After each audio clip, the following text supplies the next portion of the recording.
Hello and welcome back, all my Dragon Ball Theorist, with the epic manga chapter 62 that was released yesterday, now done and in the record books. It's time to sift through the ashes of destruction that Moro brought to the strongest heroes of Universe 7 and talk about the incredible cliffhanger that it ended on. That Merus somehow mysteriously arrived to save the day and at least prevent Moro for now from consuming the down and out heroes of Earth. I say mysteriously because last we saw Merus, he was talking with Whis and Beerus, and Whis gave him a pretty cold speech in regards to the Angel Code. When Beerus asked for food, Whis said okay and just withdrew his staff, leaving Merus in shock. With a personal bias, Merus was worried about Earth and so many other planets. Then Whis quickly reminded Merus the birth and death of planets is simply a part of the great and long cycle of the universe. Excessive meddling on our part would affect the natural flow of these matters, which is not necessarily a good thing. That only the likes of Lord Beerus and the Lord of Lords can decide such things. It's not for the angels to intervene. Without going into a long dialogue of the Angel Code, since I have done a few videos on that, I will leave links at the end of this video. They must maintain a neutrality, siding with neither good or evil, and the Grand Priest confirms that further, saying that they must always act impartially. Beyond that single law, there are no restrictions on what they can or cannot do. Whis hasn't ever broken the Angel Code or intervened in a biased way that we are aware of, since his actions are always as a result of Beerus asking him to do something. Whether it was helping baby Bola be born so Vegeta could compete in the tournament, Beerus asked Whis to make it happen. Resurrecting Frieza at the end of the Tournament of Power was also Beerus' request for his performance in helping Universe 7. Then even saving everyone on Earth from Frieza blowing up the planet and the rewinding time so Goku could get a second chance to destroy Frieza are just Whis acting out the wishes of his God of Destruction within the Angel Code. Whis doesn't have a personal bias and never sides with good or evil. He remains perfectly neutral. Whis also won't knowingly break a rule even if Beerus suggests it, as when he told Goku to cheat in the tournament, Whis quickly corrected Beerus, saying that if that is found out, it ends right there. So Whis would never break the Angel Code just because his god asks him to. If Beerus and the universe perishes, that is natural and part of its cycle, and Whis would allow it to happen since it did happen in the Future Trunks timeline when Zamasu killed all the gods. Merus right now isn't the same as Whis. He is young and in training as an angel, but has developed an unhealthy bias towards good. Instead of just observing and learning about good and evil, it's clear that he favors helping good and the heroes of Earth. Merus was even planning on helping Goku fight Moro originally before Whis took him back to Beerus' planet to remain under his supervision.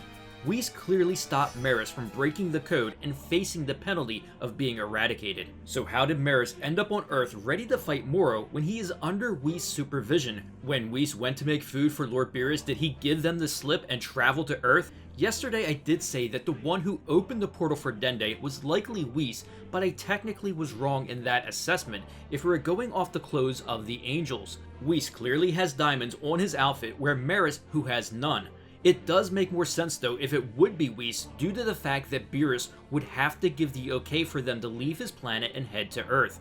Also, Dende shouldn't know who Merus is. He is only the god of Earth and doesn't know much about the god or angel hierarchy. It's not like he knows who the Angel of Universe 10 is, much less an angel in training like Merus. I still think there is more at play here. Merus could have very well opened the portal for Dende, and behind Merus could have been Whis and Beerus.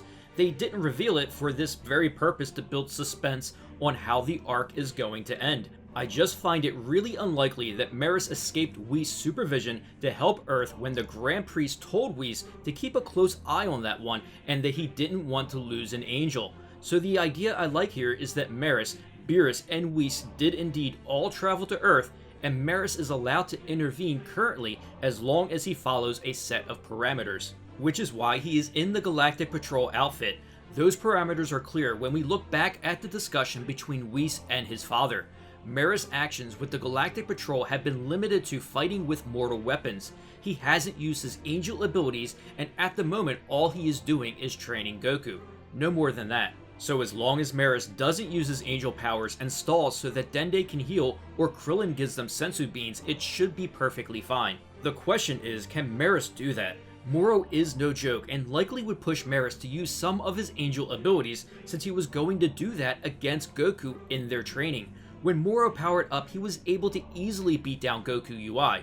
Now that he went and absorbed 7-3, increasing his power even further, and gained Gohan, Piccolo, and Vegeta's abilities, there is no mortal right now that is on par with Moro in terms of power or fighting. Merus, of course, isn't a mortal, but if he uses his angel powers, then he will face eradication.